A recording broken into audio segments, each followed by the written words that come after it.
lastly, the recommendations and way forward. Next slide, please. Here, Chair, I just want to highlight specifically in terms of what Robben Island is all about. We are Schedule 3A public entity under Sport, Arts and Culture, and also we were established in 1997, as I've indicated, as a cultural institution in accordance with the Cultural Institutions Act of 1999. But I want to quickly zoom into some of the policy mandates as a result of what we are about, and also the added mandate that we are also responsible for, that we have assumed over the years. The first one is that we were designated or declared as a World Heritage Site, which also comes with its own responsibilities under the Department of Fisheries, Forestry and Environment, and this was in 1999, 2 years after we were established. And also, we were declared as a marine protected area, and being declared as a marine protected area in 2019 relates to the fact that we are a controlled zone, and therefore we must comply with the environmental requirements of DFFE, as I've indicated. And perhaps, Honorable Chair and members, it's important to indicate that Robben Island is a 618 hectare land. You know, the island, as you see it, is 618 hectares. And in terms of the area, of that area size, 45% of that land is covered by the built environment, which is houses, your cemeteries, your roads. And key also to mention is because we are a marine protected area, we are also a bird colony in terms of the different bird types, one of them being the endangered species, which is the African penguin. And we also have a responsibility to also look at overall, you know, the requirements of DFFE in terms of the breeding seasons and so forth, and the things that we should not even do, which will be against what DFFE is requiring. And part of that shows the policy mandates that sometimes can have unintended consequences. For example, if birds breed at a particular breeding season, you can't remove them. And as a result, you get droppings on the buildings. And when visitors come, it's perceived as, you know, this place is not looked after. Next slide, please. But perhaps maybe let me touch quickly. I spoke of Robben Island, but we also have the Nelson Mandela Gateway, which is where we are, our departure point for our visitors. We have the Maibuye Archives, which is at the University of the Western Cape, which talks to archival of our heritage documents, tapes. And also we have Jetty 1, which was the initial departure point for the ex-political prisoners, which is in the waterfront, a strategic area, a focus area for us to also consider in terms of leveraging on how we maximize all these, the infrastructure. And also we have the Q501, which is related to our ferries in terms of docking and all the cargo when we take our service providers from DPWI to the island. I won't touch on the vision and mission, but just to highlight that our role is to preserve and promote Robben Island as an inspirational national treasure, a World Heritage Site, which symbolizes the triumph of the human spirit over extreme adversity and injustice.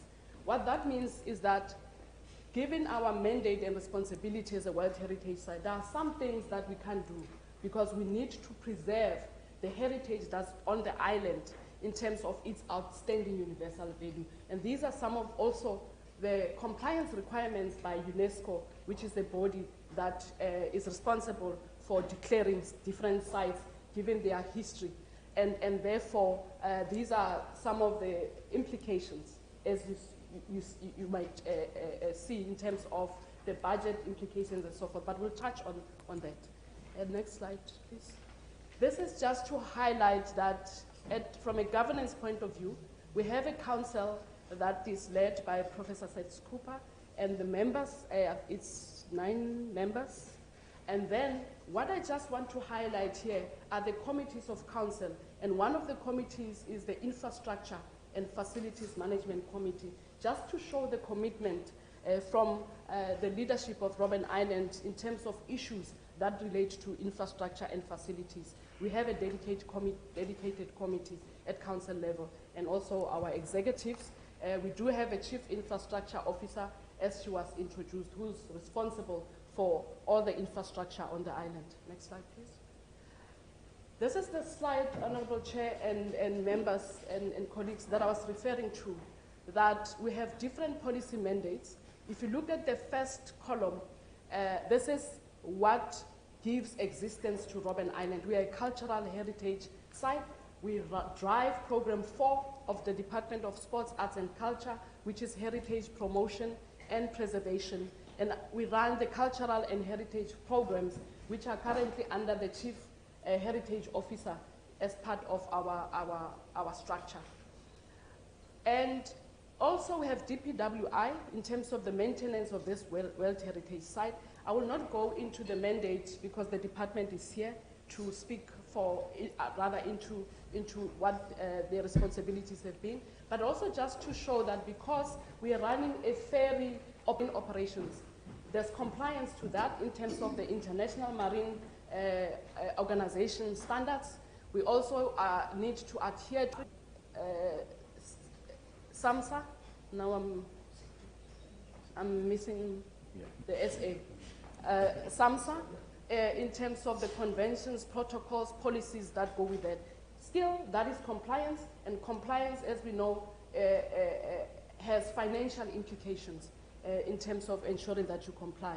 And we also have, because we are running a cultural heritage institution, we also need to be sustainable. And through our sustainability efforts, we are also running the tourism leg in terms of the work that we do. Hence, we also need to comply and align to the plans of the National Department of Tourism through tourism development and support. The last part is the DFFE that I've already referred to in terms of environmental management, conservation and protection. And we also work with the South African National Parks, because some of the things that we are battling with or struggling with, even though that has subsided through the interventions that we have put in place in terms of poaching of the abalone. But the CIO will talk to some of those interventions in terms of how have we fared in terms of trying to deal with that risk of poaching. So concluding this slide, the unintended consequences of the different policy mandates have a serious bearing on the role and the mandate of Robben Island Museum. Next slide, please. So I won't go into detail, but this slide just shows some of the legislative framework and the compliance requirements that we have to abide with from an environment point of view, from a marine pollution point of view, also from an integrated disaster recovery management point of view, such as how do we control the fires and so forth. We can move.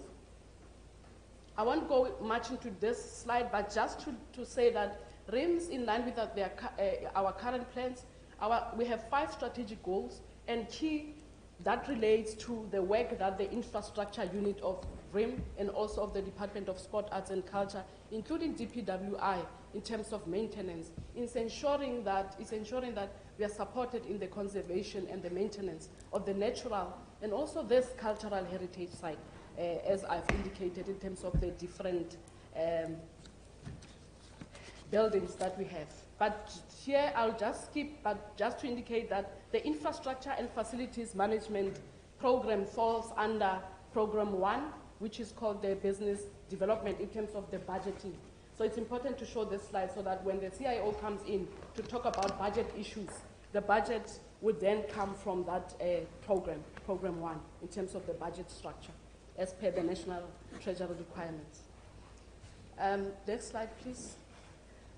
This slide now talks to the institutional arrangements in terms of the different responsibilities in managing the infrastructure and facilities on the site. And part of the arrangements is that we are guided and regulated by the Government Immovable Asset Management Act of 2007, which the custodian is the Department of Public Works and Infrastructure. who is the authority that is responsible and accountable. But I won't go for asset management, but I won't go into detail because the department is here. And also, what is key is that the department is also responsible for the planning, acquisition, operation, maintenance, and disposal of the assets. But also it may assign or delegate this custodianship to a user department in writing. So these are the governance arrangements and what is entailed in our regulatory or governance instruments. And we also have a tripartite agreement, which were initiatives that were between DSEC, DPWI, and RIM as a way of making sure that there's full oversight on the island in terms of infrastructure and facilities issues. And as a result, over and above that tripartite agreement, which are between the three parties, there's also an overarching interdepartmental service level agreement, which is in relation to the services that are rendered by both the DSEC and the DPWI. And therefore, this tripartite agreement was meant to regulate the relationship between the three parties in relation to the provision of facilities management on Robben Island. However, the tripartite agreement expired in 2020, and the new agreement is in progress. It has not been finalized as yet. And the other important part in terms of governance arrangements is the fact that the delivery model by the DPWI, through that tripartite agreement, it has outsourced the facilities management function to a third party in the form of a total facilities management company. And the process of procuring the TFMC, the department will speak to. Next slide. Also, in terms of the institutional arrangements, Chair and honorable members, it's important to highlight the fact that the work that we do, including infrastructure, over and above the legislation that regulates that mandate and the different responsibilities, we also have plans that guide what we do in relation to infrastructure specifically. The first plan is the integrated management plan, the one that I spoke to when I prefaced the presentation, which is aimed at conservation management of this World Heritage Site and also maintaining the outstanding universal value that I spoke to, and also the heritage protocols as per the requirements of UNESCO, together with the fact that we have a South African Heritage Resources Agency, which requires us that before we even touch any site on the island through infrastructure upgrades or through maintenance, we must get the relevant approvals with regards to, amongst others, the environmental impact assessments, because we are a World Heritage Site. So these are some of the things that we take into consideration, and sometimes they impact on the delivery of the programs and projects, but the CIO will talk to that. We also have an interpretation plan which is aimed at of the different historic sites, which is part of the heritage promotion and preservation, precisely because we spoke about the tourism arm, where the interpretation plan is how we enhance the visitor experience and the numbers that we always see that come to the island, even though during and post-COVID they've dwindled, but we have seen an uptake, and which we are happy about. And also the user asset management plan, as per the Guyama Act, which is precisely for infrastructure and facilities management. Key in terms of the risk management, we also have the integrated disaster management plan. And tied to all these plans, there's also frameworks and guidelines, as I've indicated. We do have the Built Environment Conservation Manual, which guides all our assessments and compliance in terms of condition assessments in line with the conservation protocols that we need to adhere to. We also have a waste management plan. We also have an asbestos management plan. And all of these have budget implications where some of the mandates are unfunded by those responsible departments that RIM is expected to deliver on. But because we are always in the coal phase, Chair and the honorable members, in terms of service delivery, some of the interventions, we often reallocate some of the budget, but I wouldn't want to go into detail because that slide or that discussion will follow. Next slide. I won't go into detail. This is the MOU, or the tripartite rather, agreement. In terms of the role of Robben Island Museum, all these points relate to what is it that we are responsible for, and key to those is that whatever that we need to do, it must be approved by the Steercom and the DPWI in accordance with any approved program that we are running in line with the tripartite agreement. We'll move. This slide is just to show the portfolio in terms of infrastructure and facilities on island. We have the engineering and marine systems and services in terms of our plants and system, power, sewer, water and wastage, the harbour itself where we dock, the ferries when we go and depart from the island. We have roads. We also have buildings, a total number of buildings that we have on the island in line with the area square meterage that I spoke to is 479 buildings that we have. And we also have historic sites, the graves that I spoke about, and also the environment in terms of horticulture, landscaping of the island, in terms of specifically its look and feel. Next slide. I think this is the last slide, just to show which buildings are occupied and which ones are vacant, and also the legends on the side show which ones are the churches, which ones are the cemeteries. But the ones are the buildings that are not in use currently. But the CIO will talk to the plans that we have. Amongst those is the adaptive reuse project as part of our turnaround plan. Because what we need, we must make sure that over and above the ferrying to the island, there must be what we call supporting activities to lock our visitors longer on the island, because currently they are locked in line with the visit to the prison and all the other areas. I think this is the last slide from my side. Next slide, just to make sure. Yes, thank you so much, Honorable Chair. Good morning once again. My name is Mapota Mapadive. I'll take you through to the rest of the presentation. We're now going to be talking about the REM Infrastructure and Facilities Management Program. And this is the composition of the unit within REM. And it was due to the load, workload that, with regards to facilities and maintenance thereof, that this division was established. And these are the functions that we currently have. A few of them are vacant. That's something that we're looking to address based on the outcome of our business development model. And then this is how we function in terms of how we execute our works. We have adopted the infrastructure development management systems that was facilitated by DSEC in consultation with the Government Technical Advisory Center. So these are the various steps that we undertake in identifying what is it that needs to be done on the island in terms of planning, the program management, the feasibilities and all of that, identifying what the project management structure is going to be like, who's going to play part at what point in the execution. And then the handover part of it, the operations and management and maintenance of the work that has been completed, and that would be carried out by DPWI through the TFMC company or contractors that they have availed to REM to execute those works.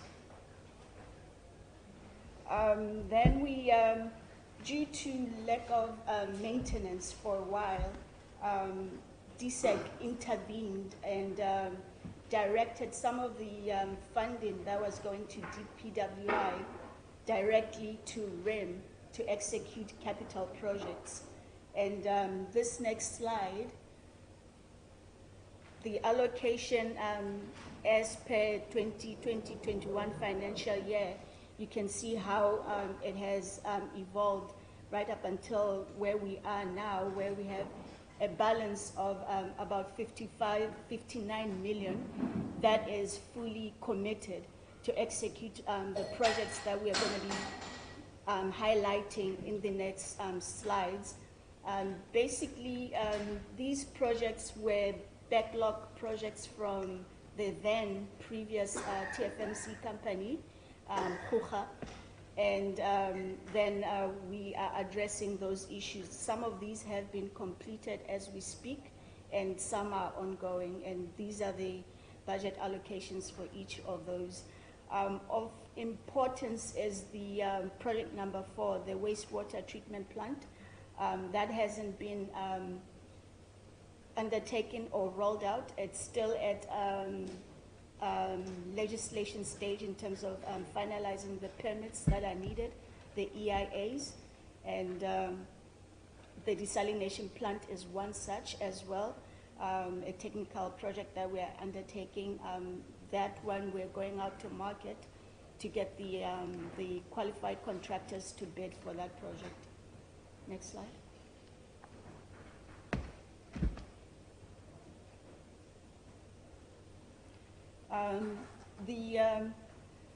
The projects that I alluded to, it's the bulk infrastructure.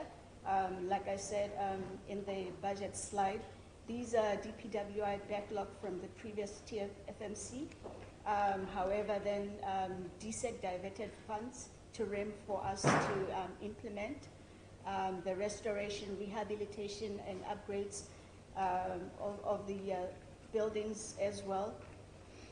Because there's no TFMC, we're undertaking those works through the funding that's available, so as the minor repairs and maintenance. Point number 4, horticulture, landscaping, and other relevant services. These works used to be undertaken by DPWI as well. However, when Hout left,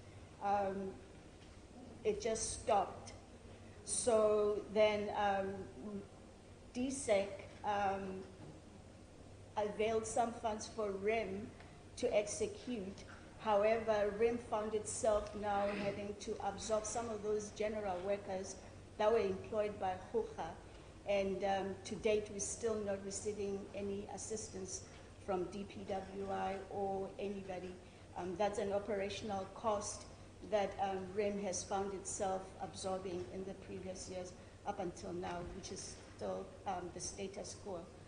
And then part of our intervention as well, we have planned and ongoing CAPEX projects for this financial year running all the way to 2025-26 financial year. However, we have put in place a framework of external consultants to assist us in rolling out these programs, because internally there isn't enough capacity to do so. And then we have a proposed way forward. So these are the projects that I spoke about, the bulk infrastructure components, the wastewater treatment plant, the scope and the budget allocation and where we are in the process. Like I said, we're still awaiting SARA permits for the EIAs. However, we will be executing that in due course this current reporting financial year. And then the desalination plant, that's our program there in terms of execution right up until final completion. This project is completed. It's part of our heritage, the Bluestone Quarry Wall. Due to COVID, there was some lag in time in terms of finalization. However, late last year, we managed to conclude, and these are the before and the during the construction and the current state that it's in. The maximum security prison, the hospital section. This is what it used to look like in previous years, about a year and a half ago, and this is the current state. So these are the remedial interventions that we are currently undertaking through the grant that we got from DSEC. That's some of the progress in terms of surveillance, CCTV. This is one project where now, if all stakeholders were assisting REM as per the legislation and mandates, DFFE would come in terms of surveillance, but REM is fully funding this operation on its own without any assistance from external stakeholders. These are the houses that were run down, and the before and the after in terms of the look and feel. I'll give this slide to the CHO to present the horticulture and the other relevant marine and environment issues. Okay, thank you very much, CIO, and thank you very much, Chairperson, the Chairperson of the Council.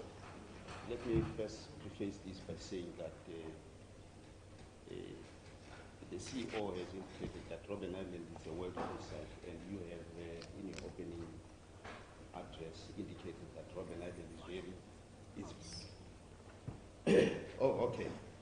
No, thank you very much. Let me continue to say that in your opening address, Chairperson of the Portfolio Committee, you have indicated that Robben Island is very important for South Africa. And the CEO indicated that Robben Island is a World Heritage Site, which is very important. And I want to indicate that within the World Heritage Committee, which we report to through the DFFE, there are protocols that are supposed to be followed, but they also have got their own way of doing things. The first one being that there is what we call reactive monitoring. You have mentioned the issue of media reports and articles in the newspapers.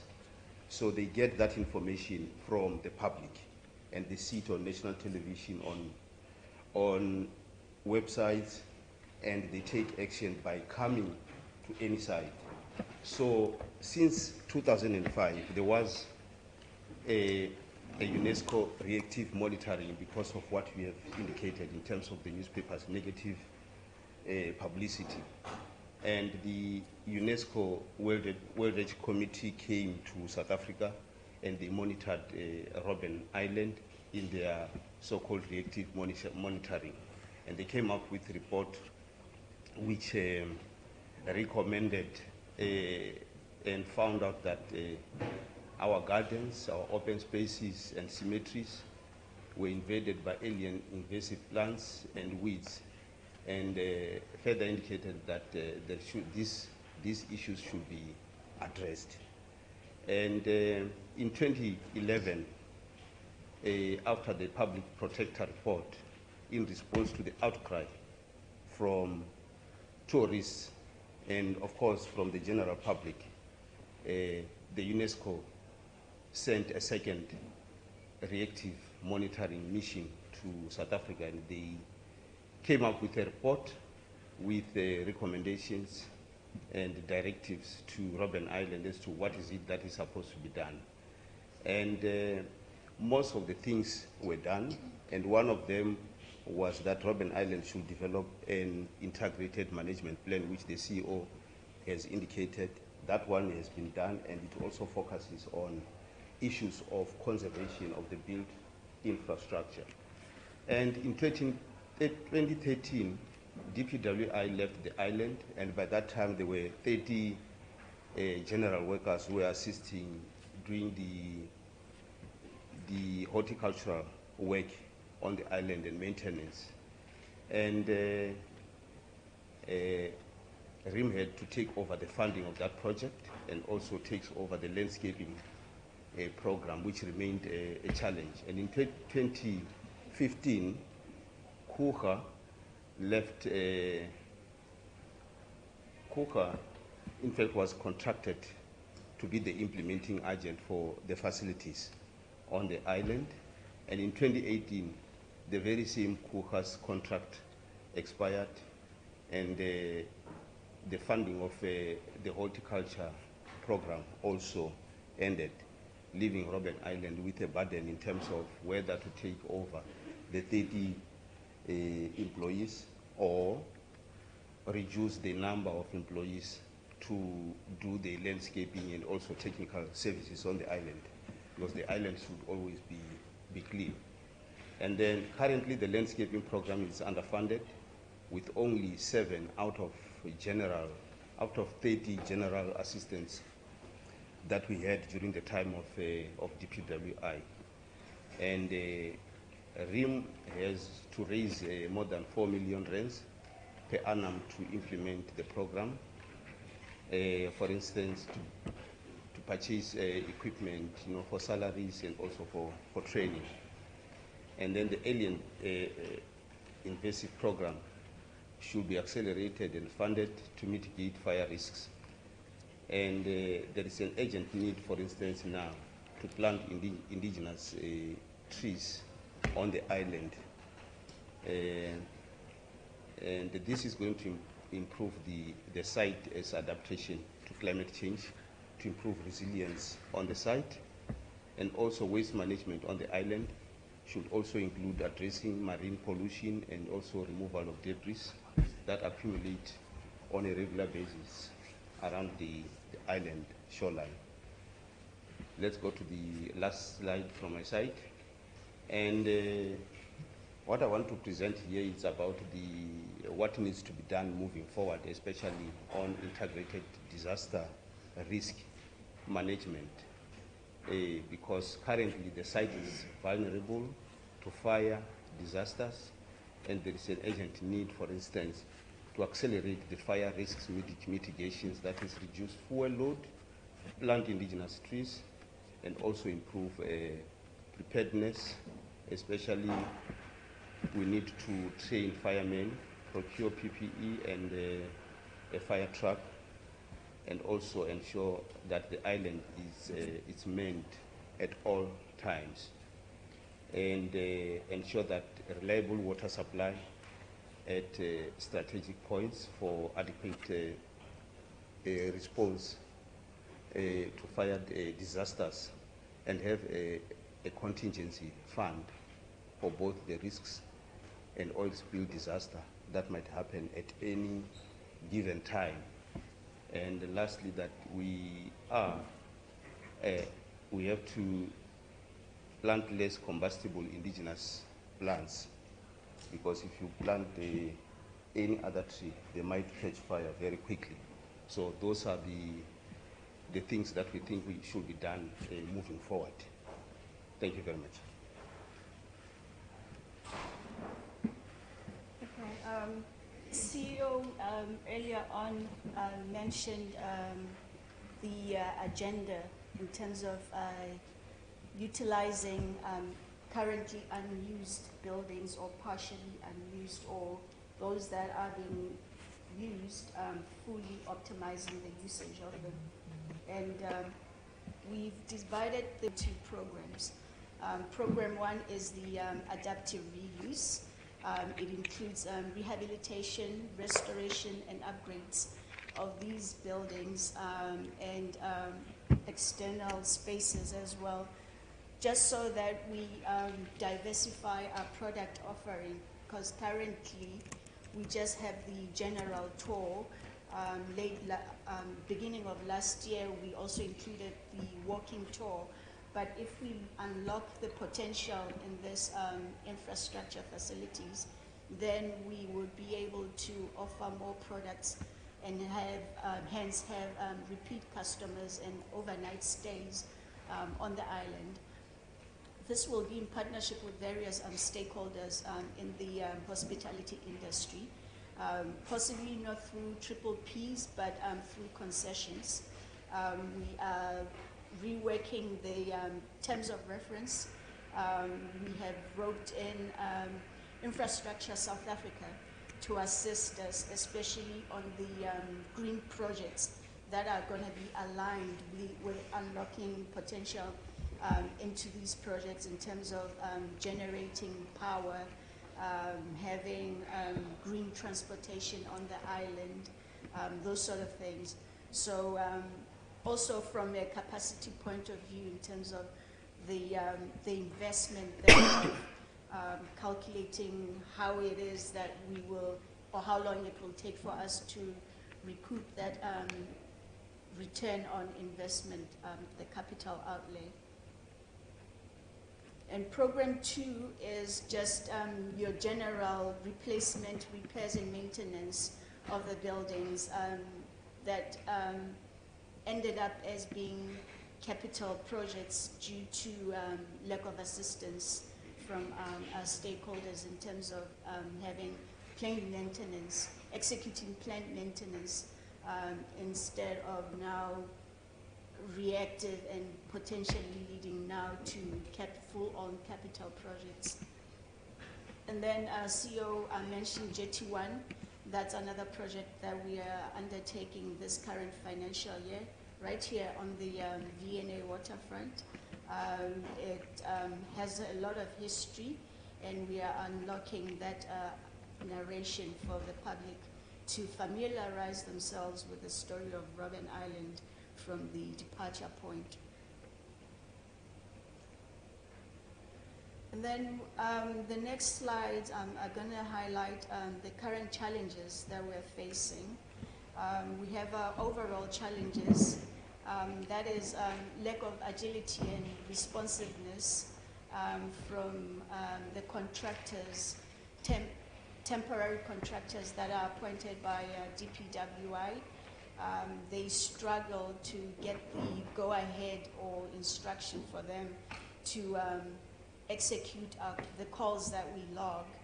And so there really isn't much monitoring and management from DPWI's end. However, they assured us that this will change going forward. There's also insufficient funding to meet the substantial infrastructure needs. CHO alluded to the horticulture component of the island, that we are finding ourselves having to use our operational budget to fund those works. And then there are also inherent inefficiencies in the arrangement, evidenced by the delays in the TFNC contract. They were supposed to have been boarded November 2021. We're sitting in April 2023. We're still waiting for that to happen. So also non-participation of other key stakeholders, like we alluded before, DFFE and the Department of Public Transport. Currently we have impeccable roads on the island. They're tarred or they're paved. There's not a pothole in sight, and that's RIM maintaining those. We have a fleet of vehicles there that buses and your vans, each one we have to renew their license on a yearly basis at a cost of close to 23,000. So that as well, no assistance from the Department of Transport. We have a ferries operations, 2 of those of our vessels, moving our visitors to and back from the island to mainland. The only transport body that we engage with, and only from a legislative perspective, is SAMSA. Other than that, there's no assistance.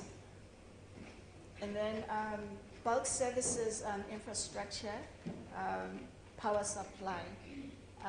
Currently, we have a PV plant on the island.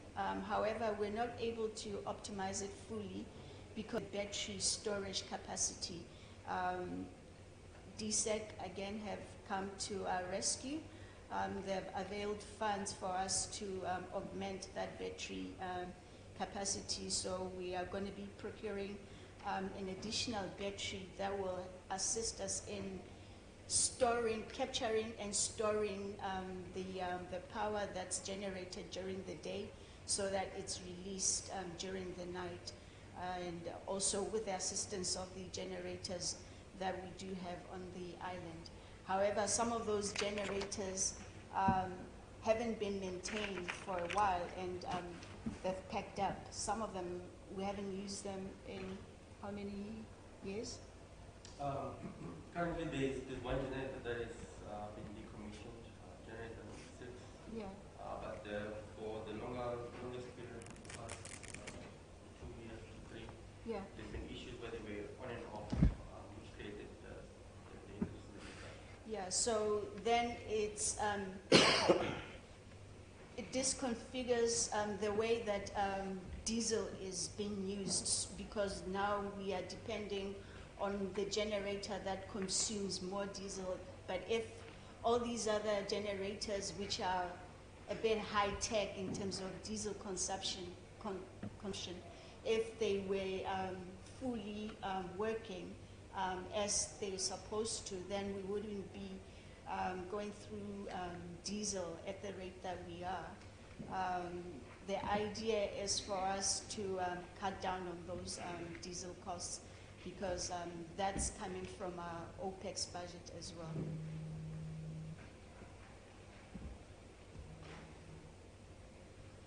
And then a recent crisis that we're still in the midst of is the water availability on the island.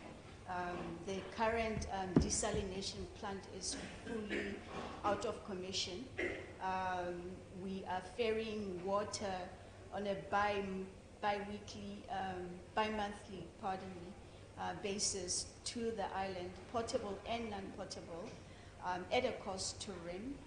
And we've also had to resuscitate some of the boreholes that we have to assist us in distributing water to staff that are there for the ablutions that the visitors use when they're there, and the general contractors.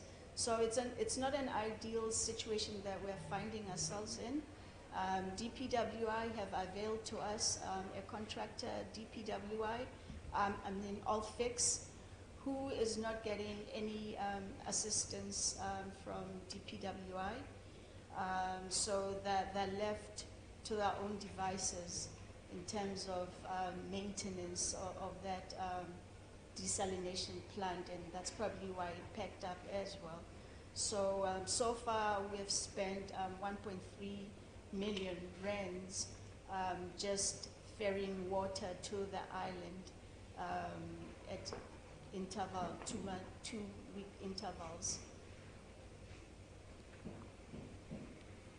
So the proposed way forward is the STECO agreement between RIM, DSEC, and DPWI that set last year, February. We haven't engaged since then, should be reinstated immediately. This is almost kind of, I think, our first sitting, because I'm beginning to put names and faces together now, the people that partake in those STECO meetings. So let's reinstate that sitting and see how we can all work together cohesively and protect Robben Island. And the DPWI will brief us on progress with regards to their TFMC. And then obviously we want more accountability from DPWI as the sole custodian of the island. We would appreciate your concerns and going over and above board in terms of making sure that the island is always in a good state. We will assist in any way that we can. And also funding for horticulture and landscaping. Currently, we really are struggling, especially in the summer months, where Cape Town weather, we know there isn't much rain and it's very dry, so it looks a bit down when you visit the island in summer. But then again, in winter, everything is green and lush, but then there are weeds everywhere and very limited staff to undertake that work. So We do need that assistance, and we plead with DPWR to come to the table. And also involvement of DFFE as a key stakeholder, especially when it comes to disaster risk management services. Perhaps the portfolio committee can then go back and try to nudge DFFE to take a more active role in the protection of Robben Island. And then the committee, again, this is what we are asking of you to relay when you go back, in terms of REM being afforded a bigger chunk of the budget allocation for us to mitigate all these risks that we're currently facing. Sometimes it doesn't necessarily have to be budget, but it could be capacity in terms of human manpower. And then also assist in bringing on board those key stakeholders that we spoke of, your likes of Department of Transport, DFFE. NDT, we have a very good relationship with them. In fact, we meet on a monthly basis and are funding some of our projects through the Destination Development Program. So that relationship is well and good. And yeah, that's the end of the presentation. Chair, that's the end. Thank you. Thank you so much, CEO, and to your team for a detailed, well-prepared presentation. We will then ask DPWI to present.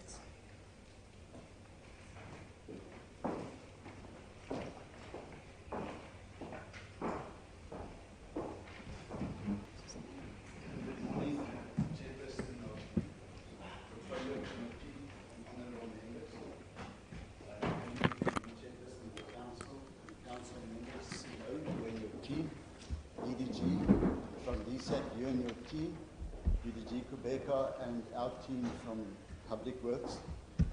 My name is Chris Lombard. I'm the DDG for Facilities Management.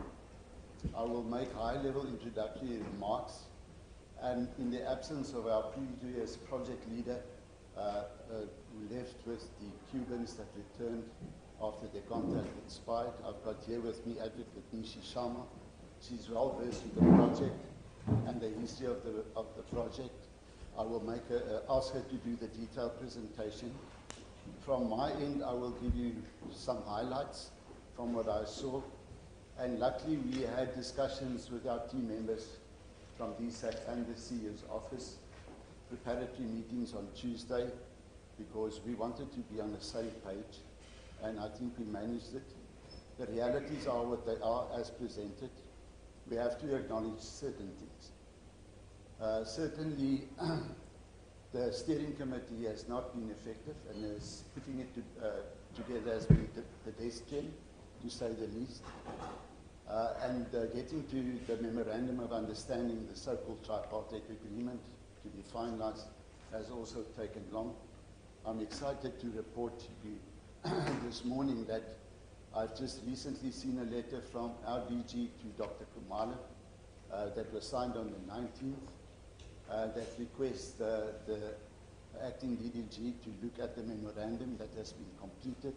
It's been going to and fro for about 6 months. Advocate Nishi, we've now finally got to a document which is feasible, workable, and then will be shared obviously with the CEO and going forward. So that I can report on, which will be helpful. So from a facilities management side, we discharge our services in different ways. At the head office level, we are responsible for the TFM, my office specifically, and that is specifically also why Advocate Sharma has taken over the responsibility in the absence of her predecessor. On that score, I want to report that, as agreed, and we made presentations to the CEO and the team last year, in the third quarter of the financial year, And we were all very excited about what was going to happen on the TFM.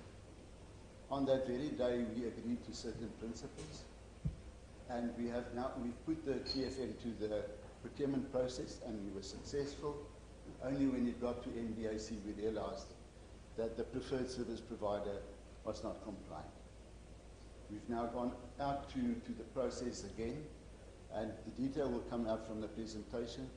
Advocate Chalma will share with us, but we hope to have it done and dusted and implementation by July. Detail will be shared with you. So on the governance side, these things will be put together, CEO and DVG and a team from your end and DSAC, because in addition, I need to stress that we have struck up a good relationship with you. The fact that things have gone wrong in this way, in that way, we must acknowledge it and put it right. And I want to compliment the region and DSAC and them pertaining to at the region level, the meetings that have gone on. Maybe it's not that effective as yes, but CIO can honestly report that we will look at it and beef it up. The reports I'm receiving, meetings are happening at a quarterly and monthly level. There are POE for those meetings. Having said that, doesn't say that implementation takes place in the way that it should be. Let's acknowledge that. Let's bring our teams together. The presentation will share with you issues of TFM. It will share with you the other part of how we discharge our services to the regional office pertaining to day-to-day maintenance. It will talk a bit about funding, which is something that the committee needs to know, and all of us that are involved in the tripartite relationship. And then there will be a way forward, which will be shared with you, and I'll come in to make final remarks. Thank you very much, Chairperson, members of the committee, council, and the rest of the colleagues.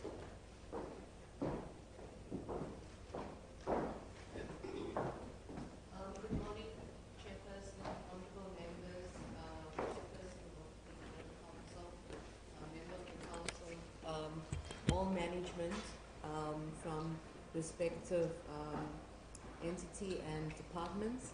I'm going to run through the presentation on behalf of Department of Public Works and Infrastructure. It's a combined presentation for both the regional office and head office in order to give you a sense of where we were, where we are, and where we need to go. So just to give our chairperson and honourable members a bit of background, I think the CEO has contested to this already in terms of the value that Robben Island has as a World Heritage Site. And I believe that due to this, we have to ensure regular and continuous maintenance on the island to portray to the rest of the world the layers that has been giving rise to the nomination and acceptance as a World Heritage Site. So, yes, the CEO has mentioned it already, Department of Public Works and Infrastructure is the custodian of the island. And until 1996, the maintenance on the island was done by DPW personnel. So they were mainly actually based at the island and providing first-hand support there. And many of them were qualified artisans, horticulturalists. I think that was highlighted as a huge challenge on the island, and gardeners. And unfortunately, these staff actually left the department between 1996 and 2002. And also, due to the National Department of Public Works at the time, policy and structural arrangements of most of these skill posts could not be filled because there were challenges faced there, and there were fundamental changes that led to the lack of resources and skilled capacity